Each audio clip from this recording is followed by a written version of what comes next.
Very important to choose attention to emails. Good. Okay, we'll call to order the Lamberton City Council regular meeting electronic phone for May 10th, 2021 at 7 p.m. in the community center. First thing is additions or deletions to the agenda. Mr. Mayor, I do have one addition to the agenda. It will be under the zoning permits, so it'll be 2B4. And we'll add number G. It'll be the 2021-08 building permit for a lean-to addition on a garage at 709 South First Street. I did put the application in front of your seats. Okay, anything else?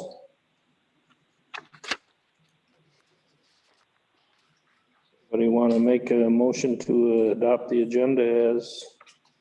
I'll make a motion. I'll second. Motion and a second. All in favor, say aye. Aye. They opposed? Accepted. Consent agenda and general business. So we got the minutes from April 12th, 2021 regular city council. April 12th, 2021 regular city council closed session. January 11th, 2021 EDA board meeting. I'll make a motion to accept those minutes. I'll second it. Motion and a second. Any other discussion? All in favor, say aye. Aye. They opposed? Minutes are accepted. Citizens' complaints, if any? Nothing on that. Modified mayor and city council appointments. Mr. Mayor, that was just to reflect the change in the city engineer from Bolton, Maine to Potholes, Oregon. This is you do have to adopt this at the beginning of every year, so that's why it would be a modification. Okay.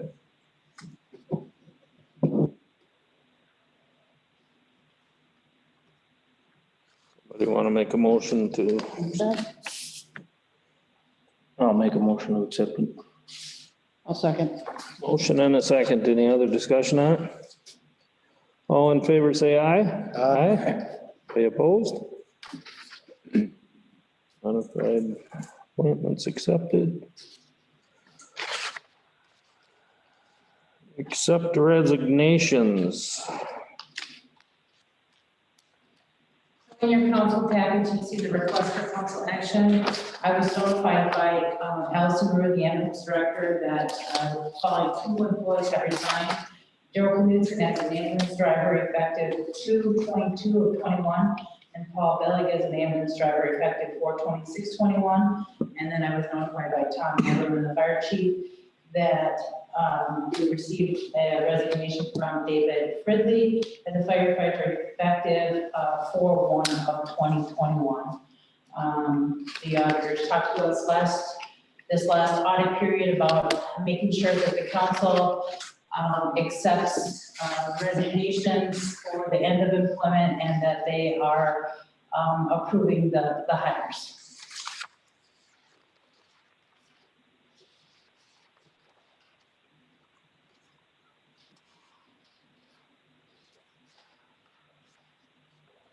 Do you want to make a motion on that? Make a motion.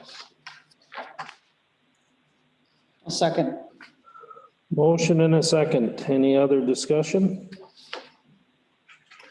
All in favor, say aye. Aye. Aye. They opposed? Resignations accepted, and want to thank all of those for their service in those services. Is it time for the public hearing? 7:04. 7:05, just turned 8. Okay, so we will open the public hearing on the rezone request for 107 4th Avenue East. We did receive one written opposition to that. And I don't know if we've got any for it or against it other than that, but I know the one opposition. And from what I read on it, it was trying to expand on the aspect of if we left it as a multifamily or something, that would be a better economic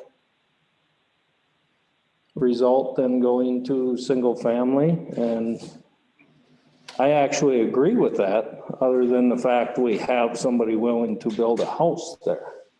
Now, I mean, I think it's been at least 2 years or 3 years we've been trying to do something with that property on EDA and stuff, and we couldn't get nothing done with it. So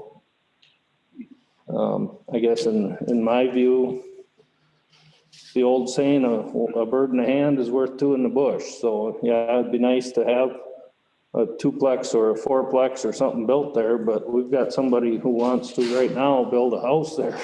Yeah. And it would also alleviate the junk that's there right now. So Clean it up. yeah. And I would also agree with Lydell. I guess, I think we've exhausted our means of trying to acquire that property to get multi-housing on there. We've not been able to acquire the property. These people were able to. And like you said, a bird in the hand. Yeah, they're ready to build. I say, as far as I'm concerned, we go for it. Mm-hmm. Got any other comments on this? Nothing? Okay, then let's just go back to, or close the public hearing, go back to our regular session. And I know this is on for one of the building permits later, so we just as well take that resolution right now and the 2021-09 to zoning request for Mark and Jan Benedict for construction of a house located at 107 4th Avenue East, Lamberton, Minnesota. Anybody wanna? I'll make that motion. I'll second. Got a motion and a second. Any other discussion? All in favor say aye. Aye. Anybody opposed?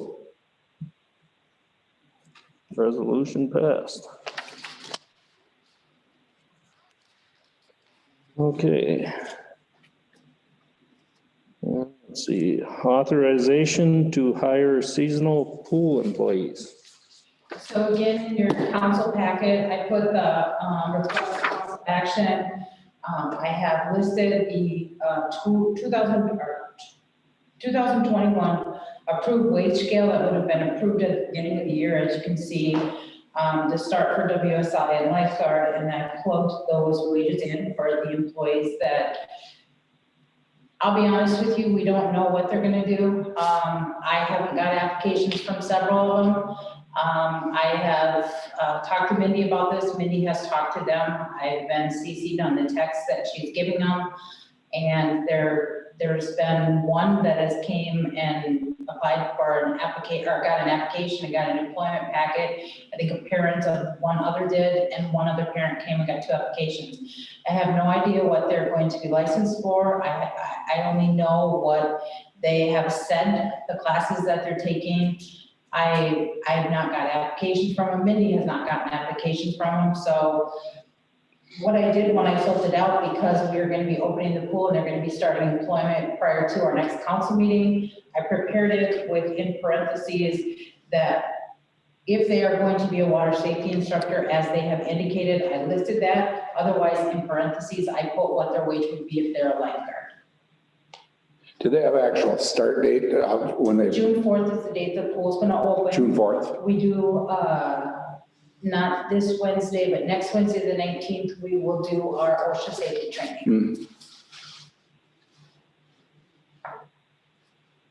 that I've been told that there's not school that day, or it must let out early or something, so we're going to do the safety training on that day before the pool opens.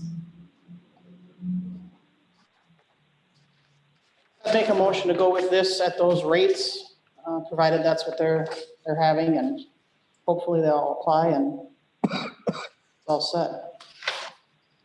I can second that. Got a motion and a second. Any other discussion on it? All in favor, say aye. Aye. Aye opposed? Passes. Okay, then we can, got time here yet, we can move on to the zoning permits. Do we want to do these separate, or we can do them all together? Yeah. And Justin has looked at all these and, Yes, if you did notice on the bottom, I have Justin sign every one. okay. Make a motion, go ahead with all of them. I'll second. Motion and a second. Any other discussion on any of them? All in favor, say aye. Aye. Anybody opposed? Zoning permits are accepted. Replay procedure, clear seal coat. Quote.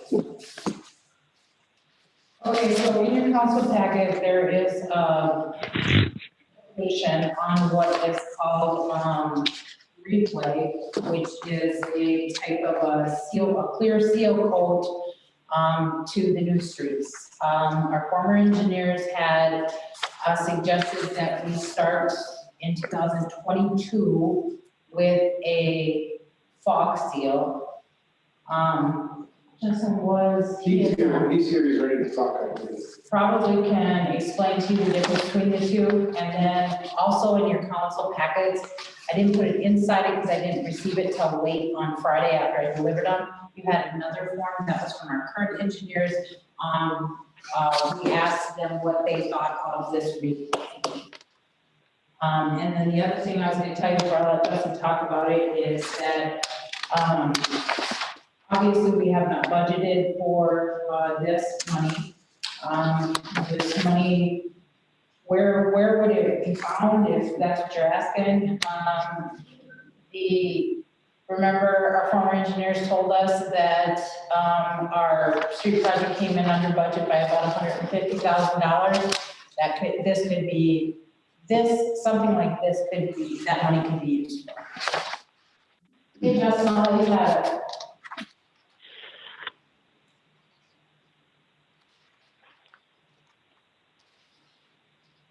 Are you there, Justin?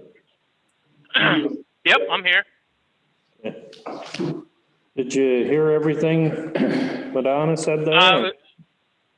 It was tough to hear. I guess I caught the last part where she said we could use the what we came under budget on that, on the project on that.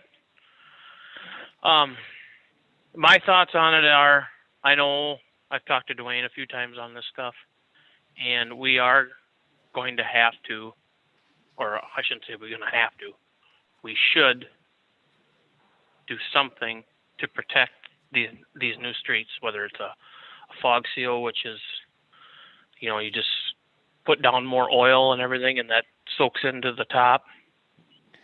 This stuff, we've had it.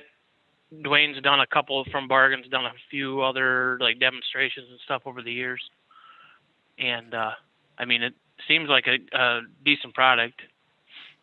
They do, or they have done a lot of different testing and stuff in the city of Hutchinson, I believe it is.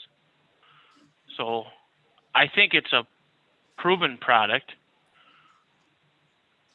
It's the matter of if we want to do it right away, you know. I think we need to do something, if not this year, for sure next year. That's when I was going to plan on putting it in the budget.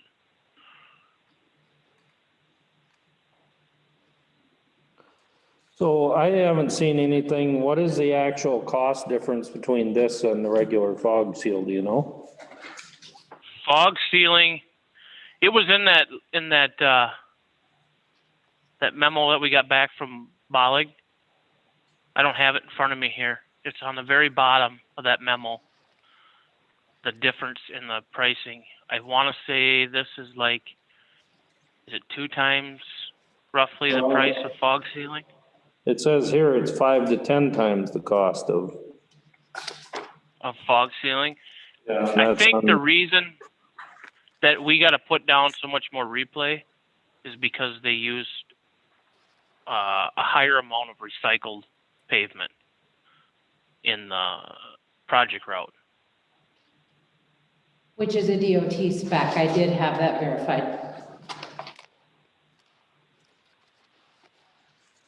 So, This actually would probably be to our advantage, and Justin, I'm assuming on that type of blacktop, this would probably be a better sealant, I would assume. Yeah. The only thing that I would check into before we pulled the trigger on anything here is if it should be seal coated prior, which way is better? That I can't remember. Dwayne did tell us that day we had that meeting. Do you or Nick remember, Madonna? I do not. No, I don't either. I remember we discussed it, but I can't remember which way it went. It seems to me, Justin, too, I know like with regular seal coating, we get that extra wear coat. I don't know, how, I'm guessing, and I don't remember, I've dealt with this replay once upon a time too, but I almost am guessing that the seal coat would probably come first. We would have to look into that on some of the newer streets. Or as Because many the of seal them as coating is the seal coat's ultimately a wear course. And what this replay is doing is it's not going to be anything really over the top. It's supposed to soak down into all your nooks and crannies and basically fill in all the voids and the pores that are left in the asphalt because it's a porous material. And this replay is made out of soy and different, it's almost like a plastic. It turns into almost like a plastic inside. It just seals it up tight. So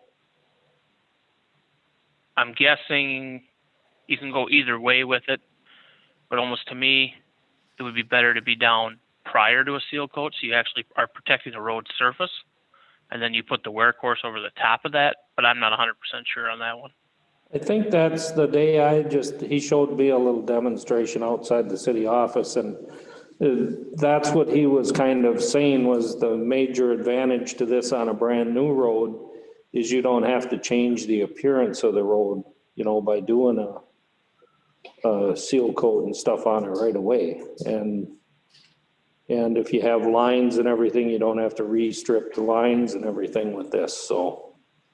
Right. It sounded to me like he wanted just to put it straight on this road for now, and your seal or your chip coat or whatever you call it would come later, but. And the more I'm thinking about it, I believe that's the way he said in that meeting that day. I mean, I think it's a great idea that we do something to protect these. Because if you guys read anything on that literature, you're looking at gaining anywhere from 5 to 10 years on your roads on it from one application. Do they warranty that? It keeps that moisture out. What's that? Do they warranty that then for 5 years or minimum of 5 years or something? No, I don't think there's no warranty on it. Obviously, if it breaks your road up, they're going to stand behind it, but they're not going to guarantee. You don't know what the actual longevity of the road would be. They just did test spots on, say they did half the road. They've been working with the stuff for 10 to 15 to 20 years, trying to get it nailed down, and they're just starting to put a lot of it down more now. It's becoming more of a popular thing. When we spoke with Bollig, they had heard of it, but they hadn't worked with it yet. So that's why they went back and did some more research and stuff on it. And it took them a little bit to get us, that memo that he sent us late Friday. So what are we looking for tonight? Just to go ahead with doing something or what are we The sales representative from Bargain or Bargain, however you pronounce it, is the one that brought the quote in to present to the council. Justin knew it was going to be presented, just like I knew it was going to be presented. How you guys go forward with it is up to you. I or he suggest probably the same thing, is that perhaps you want the salesman to come and give you a demonstration before you are convinced that that is, how you want to go or what you want to do. I would recommend him coming in and giving you his experience with it and actually taking you out and showing you the product, how it works on the street. Because you can see it. I mean, Lydell, you saw it a little bit there. Yep. It just soaks into the street, Justin, do you know how many cities around here are doing that as like a standard thing, or is this just something that we're going to be kind of an experiment? No, we are not going to do an experiment. I know that, and No. Wood Lake was the last city that did it. Yeah, there are not like directly right in our area, but in Minnesota there is quite a few that do it. They do it a lot on parking lots. Stuff that doesn't get a lot of maintenance. Mm-hmm. It's to gain that extra time on it, and protect it. So we wouldn't be a guinea pig on this one. That I will say. I'm in favor of going either way. I agree. I think we need to put something on these. We've spent a lot of money on them. We need to maintain them. So we need to put something, and to me, it's just a matter of if we do this or a regular, fog coat or whatever it's called. So I don't know what, so this is I a do quote know of 61. So we're talking that one would be what, 20?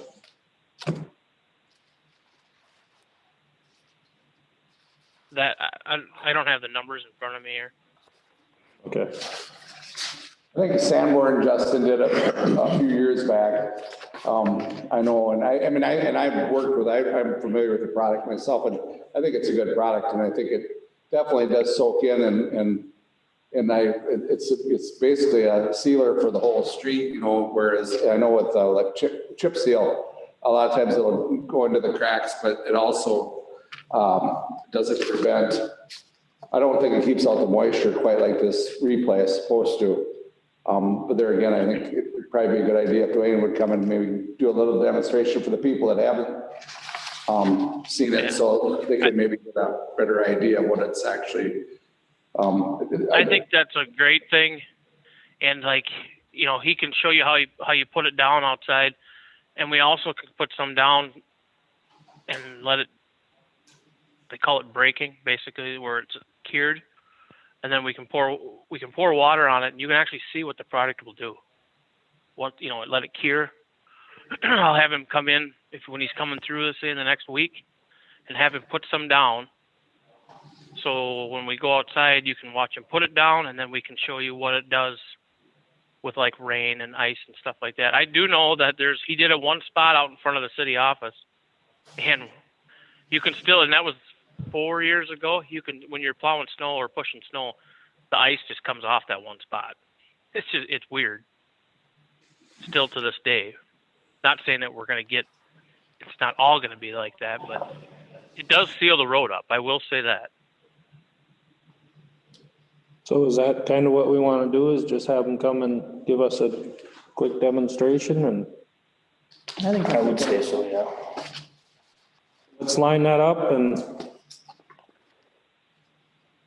Yep, I think that's a good plan, I think.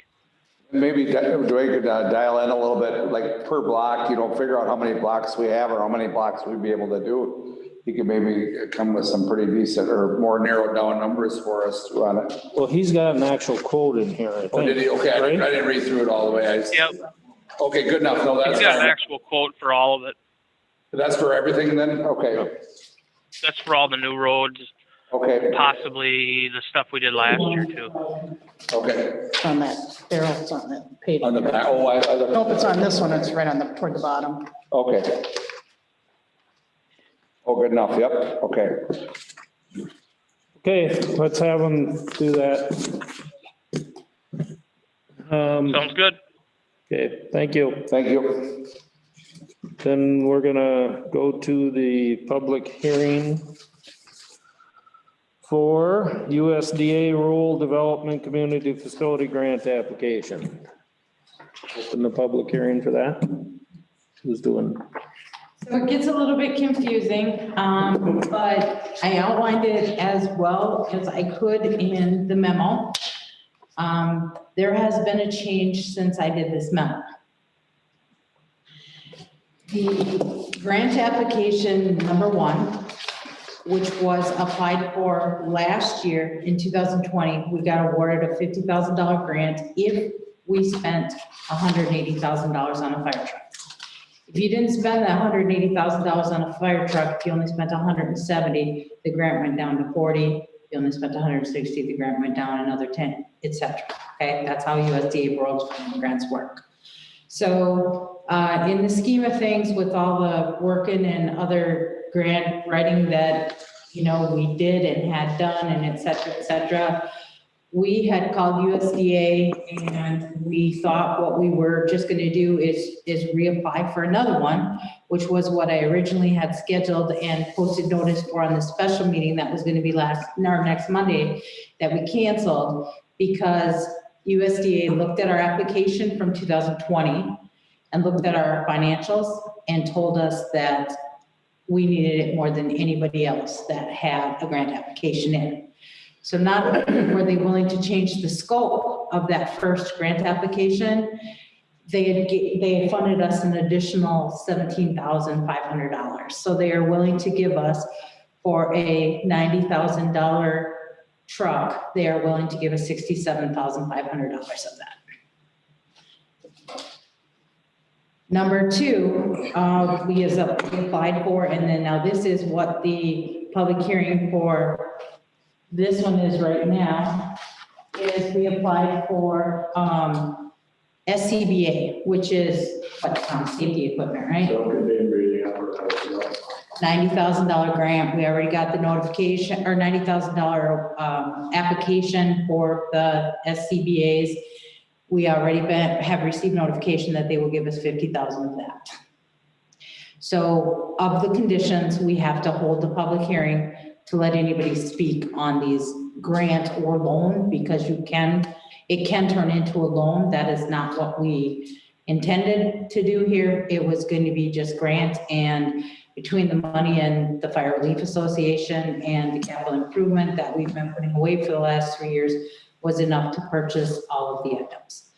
But we still have to have the public hearing as according to USDA rules. We had no idea these were gonna come through this quick, so. The thought process was, I'll just explain it. We turned back that first 50,000 on account of, the cost of that rig now would be about $250,000. And it's 2 to 2.5 years out if they build a new one. Well, in the meantime, about a month ago, we found a rig out in West Virginia, set up just exactly the way that we went down and looked at the one that we had spec'd out for this initial grant, and bought that rig for $40,000. It's a used one, got 21,000 miles on it. It's a pretty immaculate rig. It's basically like brand new. So at that point, just through conversation and thinking this thing through, I told Madonna that to do some phone calling and do some investigating, and we turned this back around, and I said we were going to reapply and try and see if we could bring a grass rig up. If we could get this money reapplied for it, that 50,000 that we turned back. And the time in between now and then, like she said, they turned around and looked at us and just reallocated that money into this other account. So that's where we're at there. So plus the other $17,000. Well, kind of got a little lucky there, I think, but it's a good thing. So Yes, it is. As far as the safety equipment, our FCBA's are outdated. They go out this year. We got 16 units. We bought 16 units new 15 years ago, and right now we're down to 12 functional ones.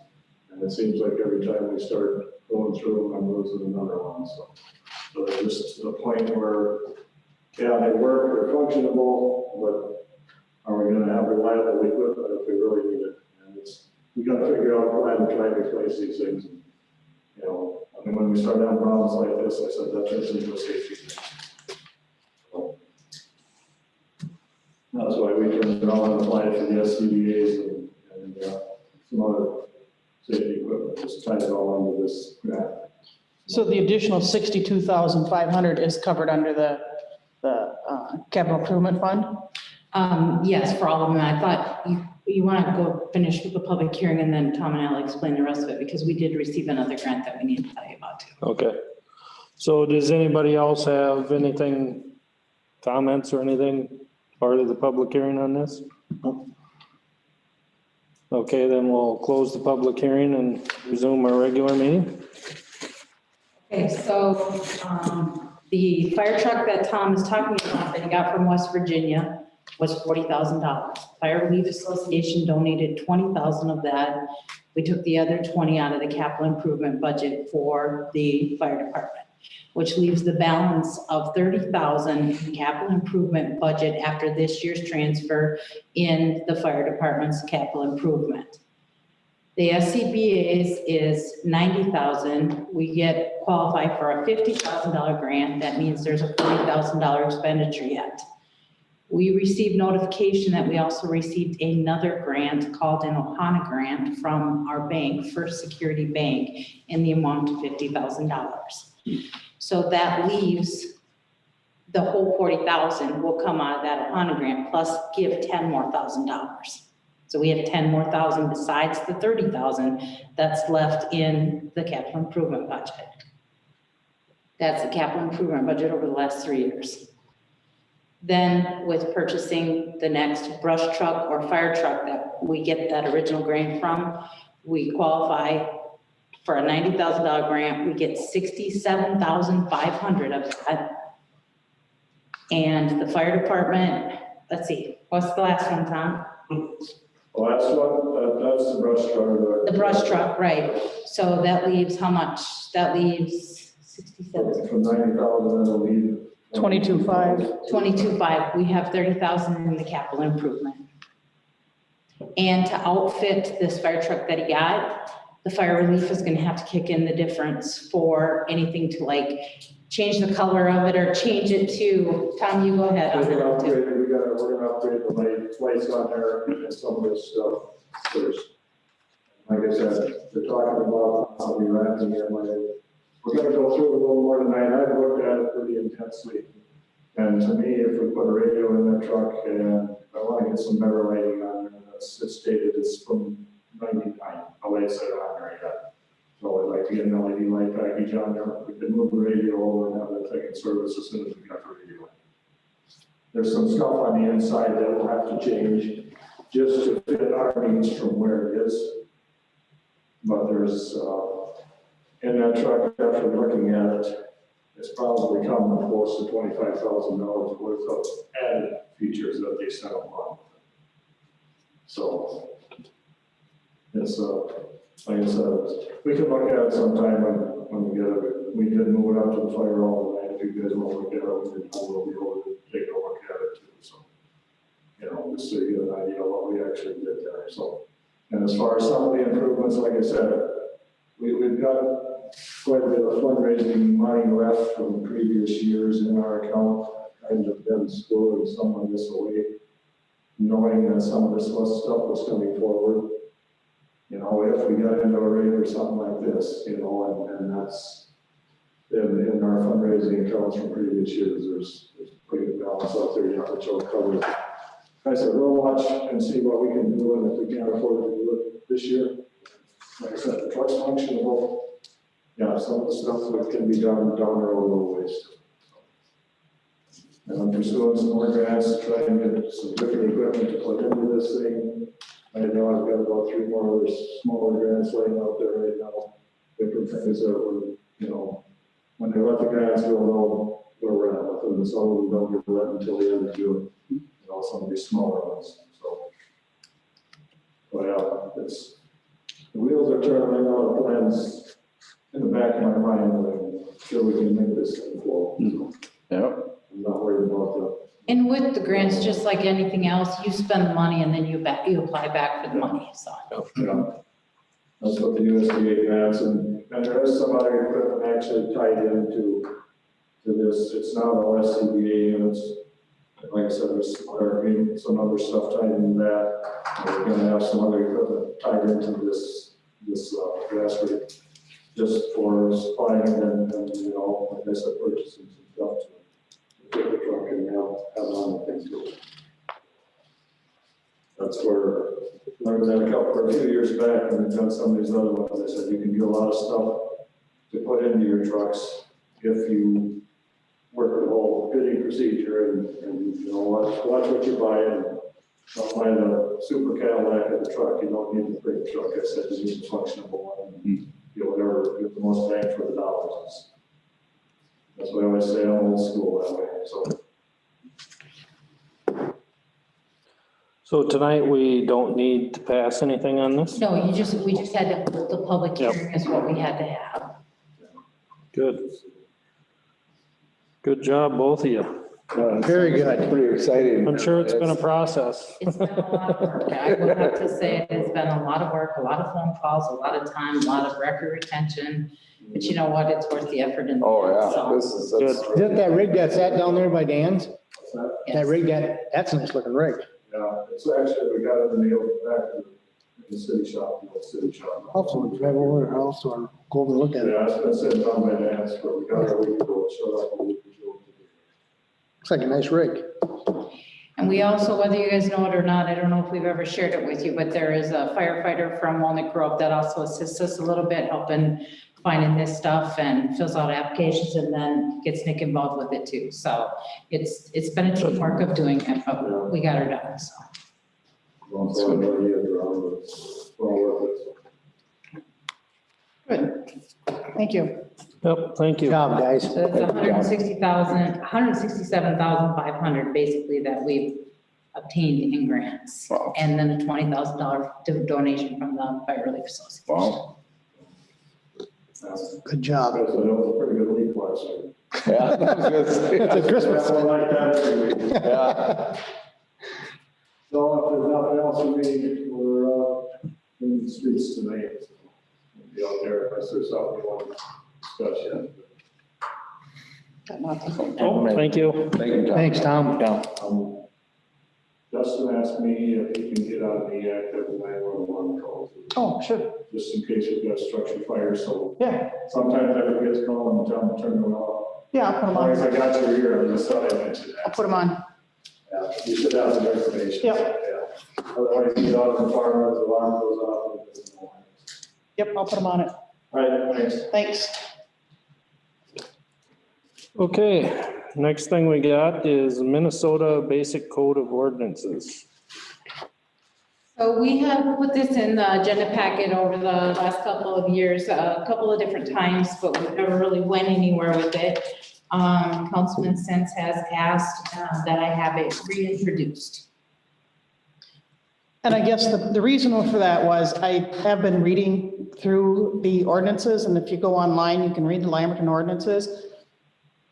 And not that they're bad, but some of them are before I was born.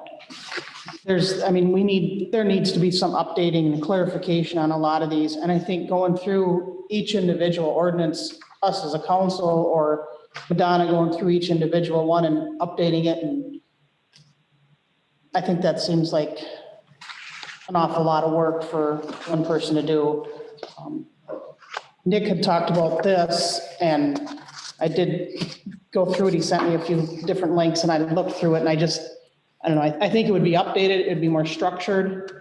Our ordinance would be incorporated into this. I just think when if I'd welcome you guys to go online and look at some of them ordinance of ours, and they're kind of ridiculous. Basically, this Minnesota Basic Code is, I don't know if you remember, Me talking about it before. I know Tyler, you went to been here, but basically the Minnesota Basic Code is a set of ordinances that an attorney, if that's what you want to say, came up with. That's just a standard set of ordinances across the board. The cost of that is $880 for one copy. Then if you get, the printed book also comes with either like a Microsoft Word CD or a WordPerfect CD for $75 so every time the law changes, then the Minnesota Basic Code changes to reflect that law change. And if you want to put it on the internet so that it's like in, I know the city of Slayton, I know you can go out to their website and then it'll link you to this code of ordinances, which is their base, or they use the basic plus an additional chapter, I think is what they do, or either that or they hired this legal firm to do this codification of ordinances is what it's called. And to have that portfolio, it's $195 to have it set up. And then each year posting currently sits right now at $125.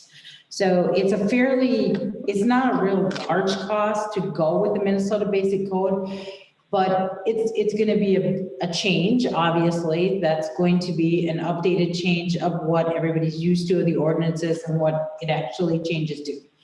You can have an additional chapter, which is what Julie was talking about, called Chapter 17 is what they call it. And that's where you put like your ordinances that you want into this additional chapter, okay? The back of this packet that we gave you shows all the cities that, or it's somewhere in the packet, excuse me, shows you all the cities that have adopted the MBC, which stands for Minnesota Basic Code, or if they had this legal firm in the league together codify their current ordinances. So they would go through your ordinances and they would bring it all legally up to date. That's what the email at the very end was from. He estimates that to customize a code for us, which is what many of these cities have where it says code. He estimates the cost of that to be between $7,500 and $9,000. I suggest if you're gonna do that, you budget for it, like next year, to do that, just not spend it off the fund balance. You can't continue to doing that. But either way, you can look at it a little more if you want to. Maybe you want to get a couple more suggestions. I don't know. I know Matt Novak told us either last year or the year before when I brought it up that he was not in favor of it, but I think he was not in favor of it it wasn't the Minnesota Basic Code that he was not in favor of. But I guess I agree with Julie, and I've done that for a couple of years, and we had some of our former police that have come forward and also told you that we need to get the ordinances updated, so. Madonna, I just had some questions on the charge of this too. So when he says it's 7,500 to 9,000, does that include the CD, the book version, all that in? Okay, so what that's gonna include, Julie, is these first prices with the CD and the Yeah. online thing. I would think the online thing would still be separate, no matter how we do it. Okay, But the $7,500 to $9,000 one is gonna take our ordinances and it's gonna write them in so they're all in the same format, and it's gonna update them to what the current laws are. That's what they'd be doing. That we wouldn't be adopting the basic code, we would be having them codify our ordinances. and then what's the yearly charge on that after that? I believe, to have it online or? The 125 then, for the yearly charge after that? I did not double check with him, Julie, but I would say it's gotta be I'm not gonna say, I don't know, but I can find out. Yeah, and like you said, if we budget for it for next year, I think it's something we really need to consider because, like I said, go online and look at some of them and read a few of them there. Compliance anymore with anything, I spend, Julie's correct, I don't have the time to do it. It would take me, I bet you it would take me a minimum of 3 months, every day, all day long, to even just to go through and compare it plus I don't have a legal degree. We could have your lawyer do it. I mean, you know, that and. That would probably cost us way more than that. I was gonna say, exactly, these- yeah. this legal firm and the league together. And with the league supporting them, the league pays for part of that. When they suggest this stuff, you know, they pay for part of it. It's part of your membership dues and everything else. That's all they do. You know, that's all they do. They codify ordinances. Yeah. I think it's something we should look into because, and by putting ours into it too, I think blending them in there at least because a lot of people are used to what we already have, you know, but it can be modified. Yep. Then I say we go for it. I mean, or look into it for next year, whatever. Definitely. So where do we find this online you were talking about? Nick had sent me a couple of links. Okay. I'm gonna go ahead and forward them to everybody else too, Nick. Yeah, that's fine. Perfect. It's just the Minnesota Basic Code and it's on this American Legal, I think American Legal Publishing. it's on the back. I thought it was. It's a Google search, American Legal Publishing, but we will forward you the links, okay? Okay.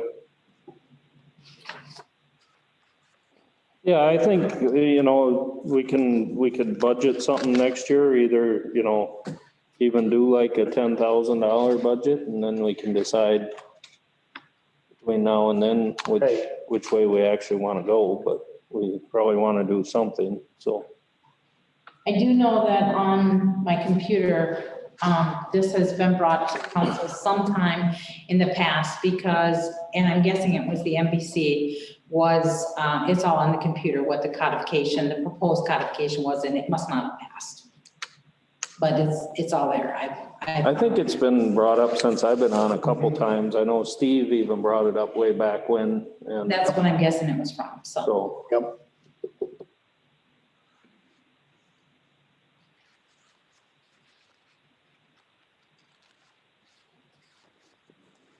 okay, anything else on that? Code compliance abatement services. So, as the memo states, a couple of us from the Code Compliance Committee met and reviewed the request for proposals that we received for somebody to enter a professional service agreement with us to do the abatement of the public nuisances. We got one quote. That quote came from a gentleman from Springfield, Minnesota by the name of Jason Finger for $50 an hour. In the past, we had John Rogutsky did it for us, but we never entered into an agreement with him, nor did he show us liability insurance. And I sent him one of the RFP packets, as well as Brett Bartholomew's had shown an interest that he was interested in doing these things. Neither one of them submitted a quote. John did come in and talk about it and use some expletives that he didn't have to do that show insurance and do a professional service agreement for. Why did he have to do it now when he didn't submit a quote? Julie did ask when we had that meeting, when we reviewed them, what he had charged us. And I looked back and in 2009, he charged us $55 an hour. 2009? 19, I'm sorry. Misspoke. A lot of things that goes through this head.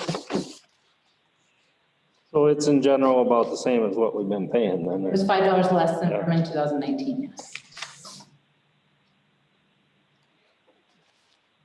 And how much are we just guessing that we'll spend? You got any idea? How many hours? Well, right now we have 16 or 17 out there.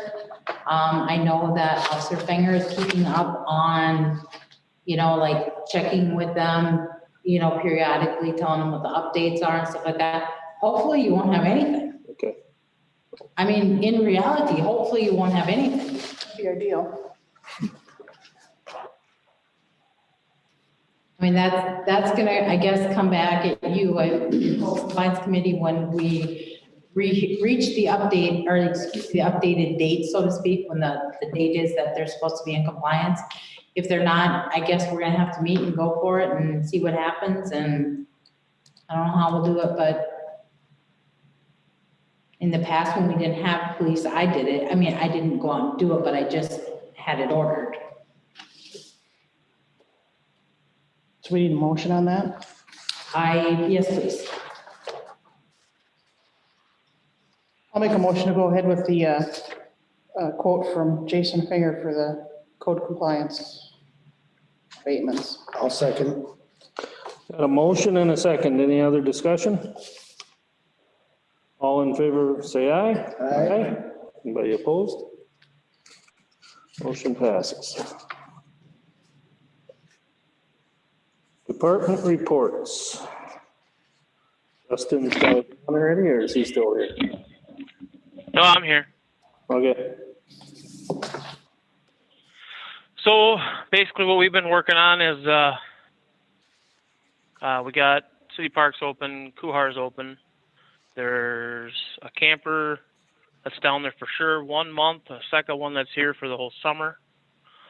Everything opened up there without a hitch. So the only thing would be, Southwest Health and Human Services has to come down and do a back T test, which I'm not too worried about. We've passed the last 2 years now. So, I have to do a partial discharge here yet in May on the pond system, and we'll be sitting really good for room on that. Last week had a meeting with Bollick. They come out, Brian, and then that Scott, both of them that were here at the council meeting that night, and went over again some of our big priority needs as far as what we needed, kind of push the issue of source water, and we're going to do some checking and stuff on that, see what's available on that. They did come and looked at our water plant, did a walkthrough, and then I know it's been brought up before, Madonna and I both budgeted money in it for the repair of the issue out at the new addition there, where those catch basins are, that there are sinkholes around them.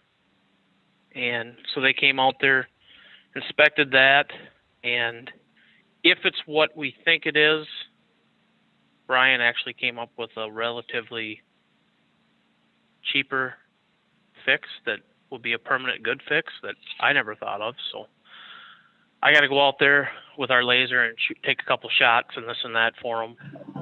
And then they're going to get back to me on that. So hopefully we eliminate this problem and can get the street fix and stuff around there so we can get rid of the cones. Other than that, I've been working on the pool. It wintered extremely well, in my opinion, which made me super happy.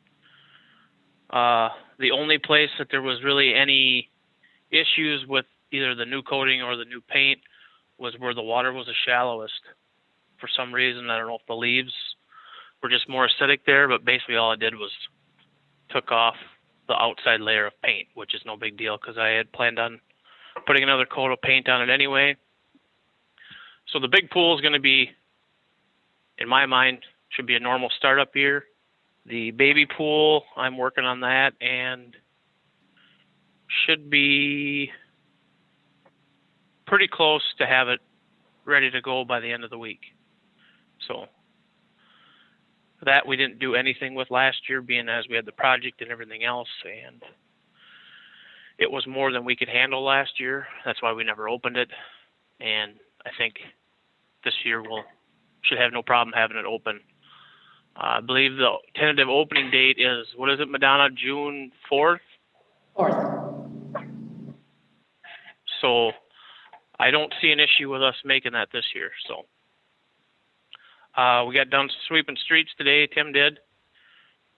And basically the next thing on our agenda is get the pool open and rehang the banners and stuff on Main Street, straighten some street lights and get that done, and then we're going to restripe Main Street this year, so. Other than that, if you guys have any questions, comments, or concerns, Dave, you had something? Oh, yeah. On Sixth by Dave Willie's there on the county road, Justin, there's a big pothole. Can you talk to Larry about that for me? yeah, I can mention it to Larry. I know they were out crack filling today, so There's a maybe they little can boy throw that did a something face in there. plant in that hole today, so that's why I was asking. Okay, yep. Right on that. No, we can It's do on that. the county road, so. And then I do remember last council meeting, there was some worry about the potholes on 7th on the north side or south side of the school. I did get some asphalt millings that we're going to put in those, but we're going to actually cut the area out and pack them in so they stay. Otherwise, you just keep throwing them in. So that's on our radar too for this next couple of weeks. So. Justin, if you're gonna talk to Larry about that one, you might as well talk to him about the one at the corner by the church too. Yeah. It's a bad one too. Yeah. There's two more. Stop sign. Yeah, there's a couple more too going north on that, going towards the Legion too, that are getting pretty big. So I will mention it to him. Hopefully he can get to him right away. Thank you. Anything else for Justin?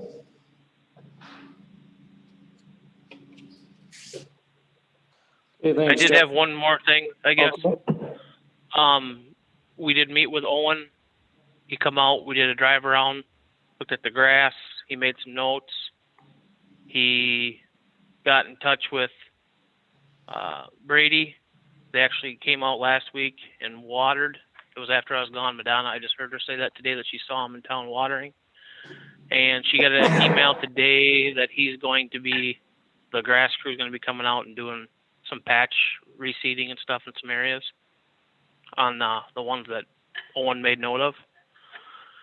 And through this whole thing here now, since the big powwow, Owen's been, it's like nothing happened, so, it's been a good working relationship yet, so I just thought I'd pass that on to you guys also, so. Okay, Other than that, that's all I got. somebody want to make a motion to approve that report? I'll make a motion. I'll second. Motion and a second. All in favor, say aye. Aye. Anybody opposed? Maintenance report accepted. Ambulance, Allison was on. Is she still on? Yep, I'm here. Can you hear me? Yep. Okay, mine will be pretty short. I don't have a whole lot to report. Everything's running fairly smoothly. We did accept those 2 resignations that you spoke of earlier in the meeting. So recruitment efforts are underway to get a handful of more good committed people to the service. Classes are starting the end of May. Other than that, we're gearing up for our EMS week fundraiser next Tuesday, the 18th. So we hope to see you all there. That's all I have.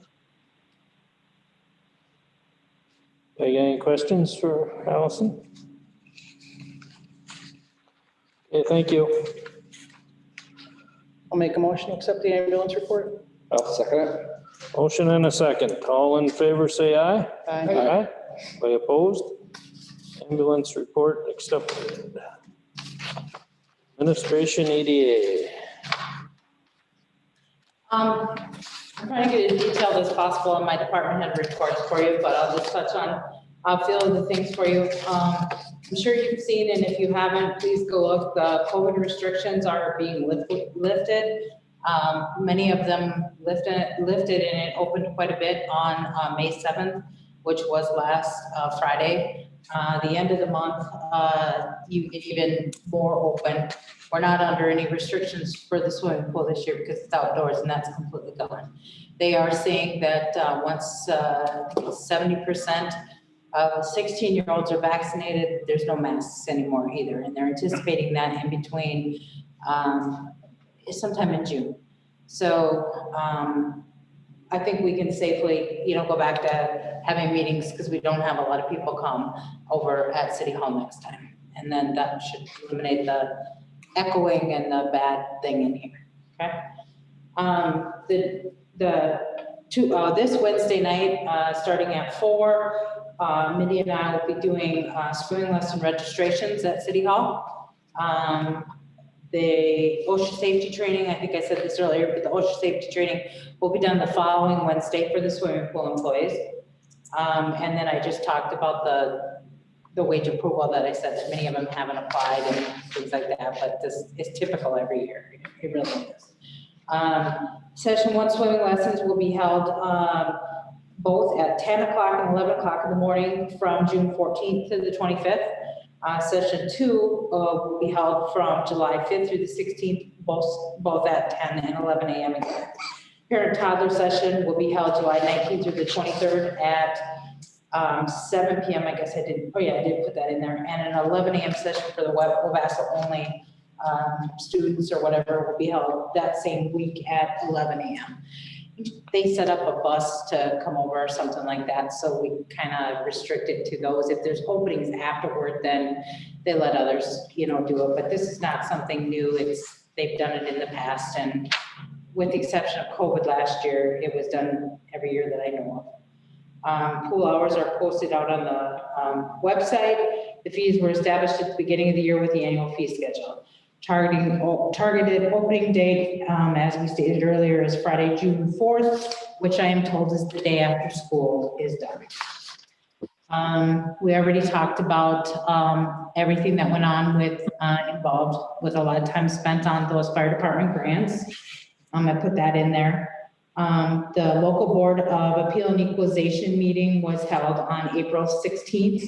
The only people that were there were the assessor, John Thompson, myself, and Scott Hammerschmidt. So there was no appeals on property valuations in Lamberton. There's been some correspondence with Jeff Gladys and other UCAP representatives regarding the Small Cities Development Grant Program. I think they only have 5 people that have applied for the residential, and I think they can accommodate like 19. As I stated in here, I think there's a lot of people that are afraid that it's actually a loan versus a grant, which it actually is a loan as long as they live there 10 years. And even if they don't live there, I mean, when it's sold, portion of it can be, paid back. There's different options. I think that fears a lot of people. Other people have it in like a trust, and that's not one of the allowable criteria put out by the state. But if you know of anybody that, could benefit from it or fears it or doesn't understand it or, anything, send them my way or whatever, and I'll get them in touch with UCAP, however you want to say it, because, and even some people don't think they qualify, but you're never going to know unless you apply. You don't know what their criteria details. They haven't specifically asked us to help them reach out and find people yet, but I suspect that it'll be coming sometime or another, I would guess. So just an update on that. I'm continuing to follow the American Rescue Plan updates. Still haven't really heard too much yet. It's still kind of in the, well, you can do this and you can do that and you can do this, but we all know what happened with that last time. So just kind of watching it. Our custodian was gone 1 week, so I did all the custodial duties at City Hall and Community Center while she was gone. I also had a conference with Bollig Engineering after Justin was done with them, and we went over all of the city financials to find out where we're at with our bonds and our funding, what we have for money, different things. Because once they get trying to get a whole bigger picture for us of, trying to come forward with a presentation of what you guys want for prioritize and where we're sitting on money. Let's see, the quarter, I also had a meeting with Jessica Green, and she is our Northland Securities financial advisor. We do have, and I did get a call from her today, but I did this memo last week. She was having a conference with their internal credit review team, so to speak, if we would qualify for refunding of one of our bonds. I got an email today and I think the refunding amount would be about 202,000 some odd dollars. And because it's a non-rated, we wouldn't have to go through the rating process, pay for a bond, the ratings and the attorney's fees and all that stuff. We still would save $202,000 on this bond. I told her I would bring it to you guys tonight and let you decide if you want me to continue to further explore when going through and refunding that bond for a savings of $202,000 approximately. We would have to set, you know, like a closing date and all that good stuff. But it sounds like it's $202,000 worth of savings on one of our old bonds. So it probably is the same thing. It's going to be the same term. It's just that interest rates have changed. And because interest rates have changed, the terms likely won't change. It won't be extended. It won't, you know, I haven't looked at all the details yet, but normally when you refund, it's not necessary to extend it. It's to get the savings because the interest rate has changed. So do you want me to explore that a little bit further? I would think so. Okay, I will work on that. Upon reviewing the quarterly financials, I balanced and reviewed the budget. And that's where I put the one memo in here, just to let you know that I did give both the library and the ambulance memo notification of where they're sitting on their budgets currently. I'll talk about the ambulance one first. First of all, they are a fund that we do not levy for. So in other words, the general fund does not have to support them unless they have a shortfall, but they receive revenues to offset their expenditures. Therefore, there's more than enough money in their fund balance to cover any shortages. They also, a budget is a plan. They don't know how many calls they're gonna get in a year. They have no idea where they're gonna have to transport somebody, et cetera, et cetera. So their motor fuels and lubricants budget is over, as well as their other contractual, which is when they call for ALS services. But again, talking to Ally, this is definitely due to more calls and longer transportation to where they have to go. So I wouldn't be concerned about that one at all. The other one is the library one, and I am very concerned about this one. I was not able to make it to the library board meeting the other night because I was at another meeting. But I have given this memo to both the librarian and the library board. Overall, they're sitting at, it's getting uppers to 60 to 70% of their budget already. Then their cash balance is only at around $6,000. We only get money so many times in a year for expenditures. When property tax comes in a couple times a year, when local government aid comes in a couple times a year. And when you're not a department or a fund that gets like revenues and forces, that there's no money. I mean, there's no money there anymore. So I have talked to them about it. Like I said, hello? Oh, I thought somebody said anything. So I have not gotten anything, but I just, as the treasurer too, I need to make you aware of it, so. What's the solution to that problem? They gotta quit spending. So, I mean, like, what is their options? They gotta quit buying books, periodicals, other contractual services, office supplies, operating supplies. You know, you're 100% of your budget is for all year long. It's not for you to spend it all in the first month of the year, so to speak, because then, you know, so like payroll expenses and general things like that, we'll be getting our first local government aid here in June, which will boost that cash balance up in that one. But again, I don't know what's going on. I really don't. I never got really why. I don't know if she realized it. I have no idea, but So is she aware to cease spending, or? Pardon me? Is she aware to cease spending? Oh, yeah, she is. She got the same conversation memo and everything that you guys did, so yes. But she's been told to not spend then? I did not say it in those words, but I told her this is where she's at in her budget. She has no more money left, so.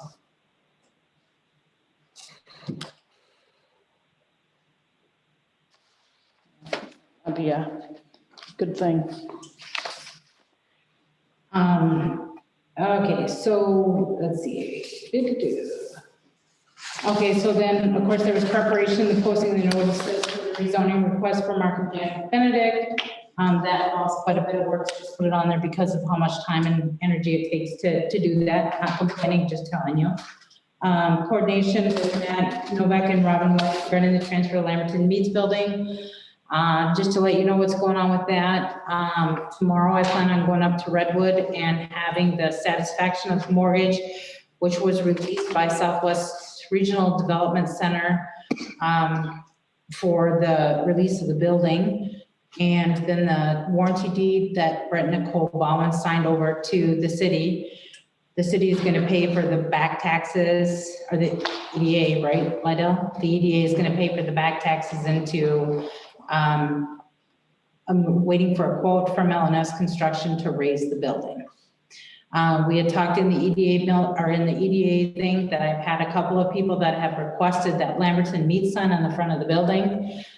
So it is the recommendation of the EDA board that the city council, if it's gonna be put in the city council's name, so it doesn't have to have a covenant on it to resell it, then that we put that as surplus property and just take sealed bids on it. The best way. Okay, and then, so there's been some correspondence in regards to that with both Robin and Matt. There was some correspondence with the state regarding the audit and fire relief reporting. There were some inconsistencies and some errors that needed to be corrected that I took care of. We prepared the pool employee packets for that. Owen Todd came in on several different occasions. Justin already touched on this to talk about the watering and the seeding. And the last thing that I have on here is that I want to let you know, and I might have brought this up once before, but I'm bringing it up again because I'm getting this prepared. I finally got response back from Novak, where in the special assessment process we have to start back over. There was 2 parcels in the 2019 20th Street project that were overcharged. They were charged for a sewer connection that they didn't get.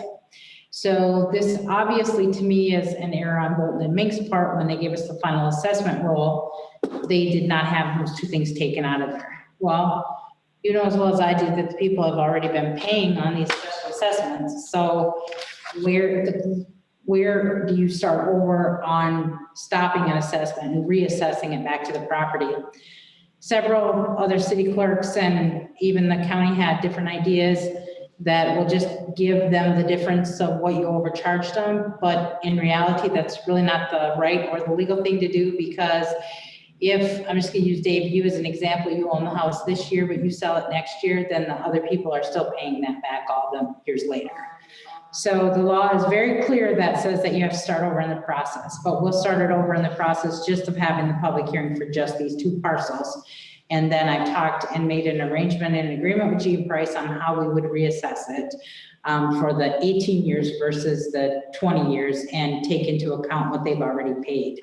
The total amount of that is about $2,200 on 2 different parcels. So you're looking at about $4,400 of revenue that we would have anticipated getting that we're not, because they did not get sewer connections, even though our assessment roll provided to us by Bolton and Mink had sewer connections on there. And I did have Owen go back and check to make sure that they did not get sewer connections, because it was one of the residents that brought this to our attention.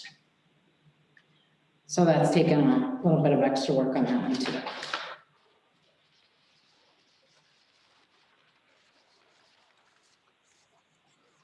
Anything else? Any questions? What you got? I'll make a motion to approve the administration report. I'll second.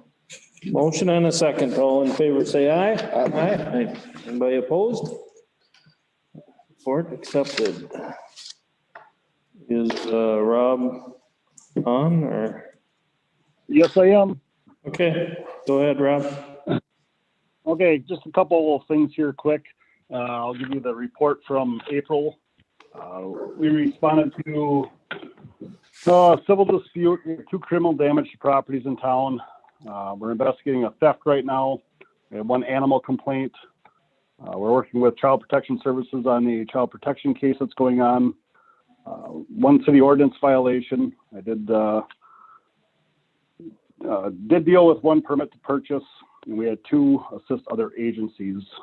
So that's just kind of a quick rundown of what we took care of in April. I don't know if you have any questions on that. I do have a couple other quick things here if you don't.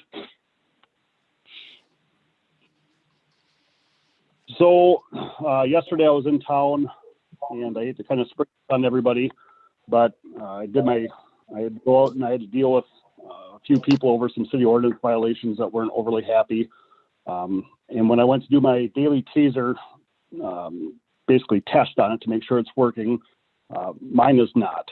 I did a little research kind of into what we have as far as tasers, and we have what's called an X2 taser, which is a newer style. Even though it's newer, it's probably still 10 years old. And we also have an X26 taser. So doing the check, the X26 is no longer functional. Once they get so old, they just are like anything else that's electronical, they just stop working, and that's what's going on with this one. The X2 is still working. However, this is one of those devices that we don't want to just count on one to continue to work. So I did some quick pricing today. I guess I've carried both of these style of tasers. The X2 is, there's a lot more room for human error in it. I've never been a fan of it. And the X26 is pretty self-explanatory on how to run. The X2, to replace that, and again, I have no idea how old that is. That's $1,400 to replace. The X26, which is what I'm kind of a fan on, is $599. So I would ask, I guess, that the city council look at maybe making a decision hopefully tonight on at least getting another one ordered and coming, just because this is one of those tools that we do not want to go without responding to some of these calls. So is there any questions on the account, correct? There's money in that account, right? The extra spending or whatever. There should be money in that account, but I seem to recall, and I can double check for you, Rob, but I'm pretty sure a new taser was just purchased in 2020. Is it possible that it's like you found that radio? If there was a new taser purchased, I'm gonna have to wait and get some paperwork from that, Madonna, because I don't remember ever seeing or taser. And that's true. If that happened maybe before I took over, then there should be a 1-year warranty on it. But I'm going to guess it's probably the X2 is probably the new one that was purchased, if there was one. Then it'd probably be out of warranty anyway, right? They do have a 1-year warranty on them. So if we did just purchase one, I'm going to guess it's probably the newer one. The X2 that I'm guessing was purchased probably maybe before I took over. So I guess I didn't have the time to look up to see when that stuff was purchased. So, but I know we definitely should have two. I don't like, I guess, depending on a spare and when it comes to one of those.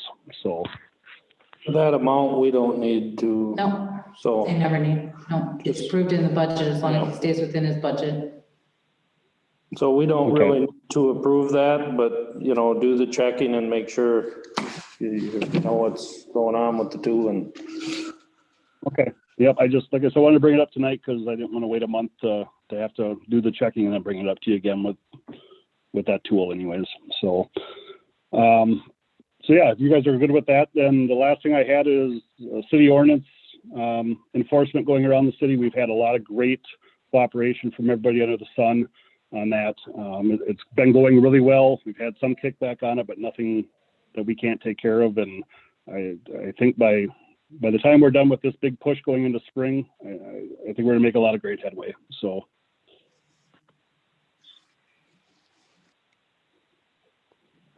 Okay, anything else? Rob, I did have one question. I was approached by some people about not seeing the squad, and I realize we're not a full-time department anymore, but not seeing the squad drive around. Is there any Any way we can get some more patrol hours, or if you and Chuck could at least swing around once in a while when you're in town? Yep, and, we're doing the best we can. I was out yesterday for a couple hours. I know Chuck's been out. It's been one of those deals where in between taking calls and doing the investigations, the city ordinance compliance, we are doing the best we can. We did run into a little bit of an issue with some illness last month. But yeah, with the weather getting warmer, I agree. Like I said, we are doing the best we can with taking the calls and doing the follow-ups on the investigations. Okay.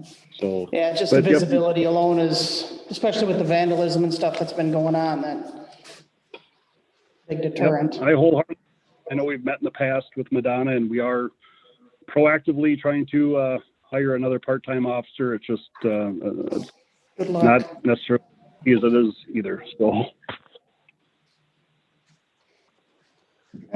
Okay, I'll make a motion to accept it.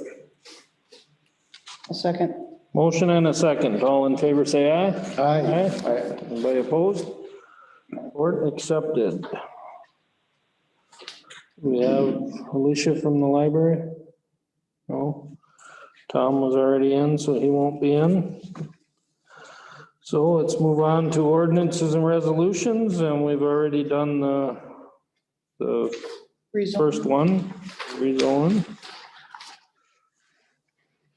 We got the other two and the financial report. And we can all be done together. Shouldn't, well, we probably shouldn't do the financial one. Financial report is separate, yep. Oh. The other two ordinances, I'll make a motion to accept them. Second. got a motion and a second. Any other discussion on them? All in favor, say aye. Aye. Anybody opposed? The resolution is accepted.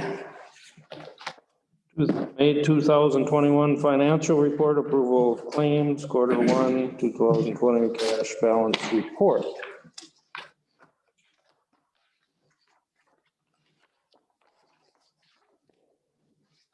I would make a motion to accept the financial report.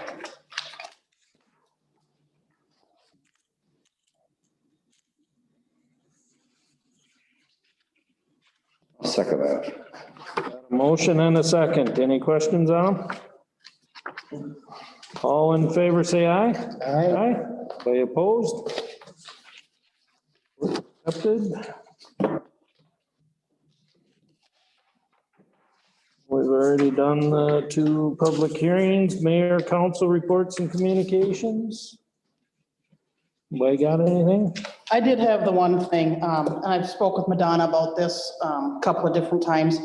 I just think that the city employees are all required, and that's meaning ambulance, fire department, part-time cleaning person, everybody is required to take tell me what it's called again. OSHA safety. The three of them. There's the aware, the bloodborne pathogens, and Right, Basically. yeah, it's a three, and I mean, I do it for work. I did it online for the city.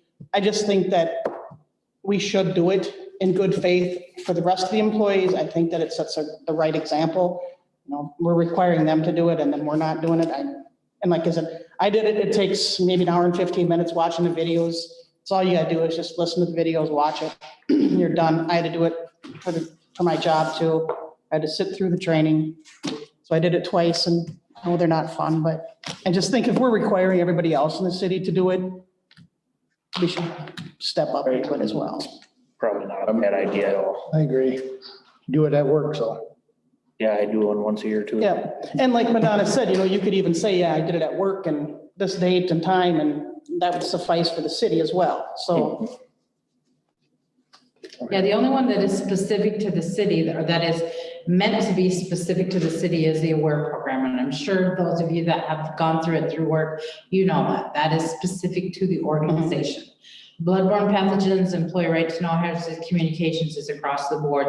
The exact same training for no matter where you're at.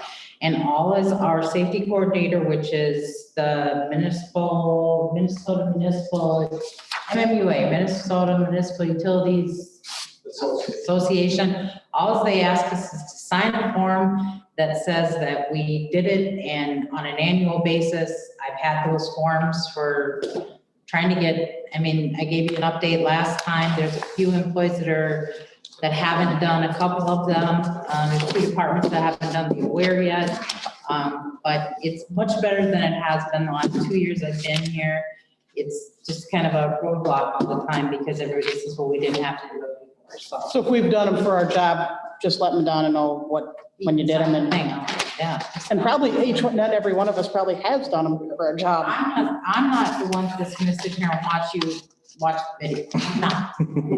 I'm trying to get signatures so that we are in compliance with MMUA and the league in case we get out. Yep. Oh, that's a good idea. The insurance companies, the league, I mean, let me give you an example of what happened today. Oh, I got a letter in the mail from Minnesota Department of, I think it's Health, that, okay, when a new employee starts, you have to report what's called Minnesota new hire, okay? So it's just a form that new employees fill out that I then have to report to the state of Minnesota that we have hired this employee, and that's what helps with like, collecting child support and all kinds of other things, right? Well, today in the mail, I take this very seriously. I got a notification that we are in a possible compliance, we're not in compliance. And it specifically says there's 22 instances. So of course I get on the phone and call. I've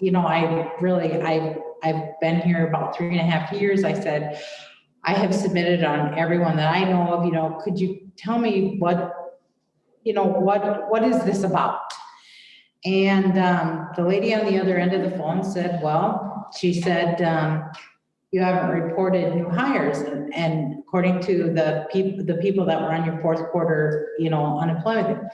Okay, well, I said, my guess is it's probably fire department members that have been here for who knows how long, right?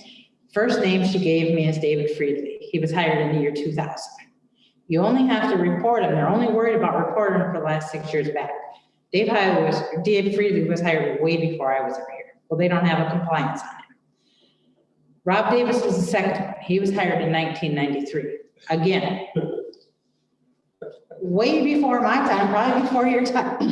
Third one was Jordan Bomer, 2013. Again, please provide me with a list so that I can get this new hire thing, do the reporting that I need to do. I can't help it wasn't done prior to my coming here. So just things like that, all the extra work that the state agencies are requiring of different, making sure that you're in compliance with everything now is just terrible. And of course, even this new hire thing, it comes with a penalty. They didn't give us a penalty, it's a warning. Well, please give us the list so that I can get us off this morning. So I'm just giving that as an example, but it's different nowadays. So. We should be able to penalize them for waiting 20 years to find it. Exactly. 28 years Rob's been on there, we can call it out. Holy cow. Okay, anything else? I want to make a motion to adjourn. I'll make a motion. Motion and a second. All in favor? Aye. Anybody opposed?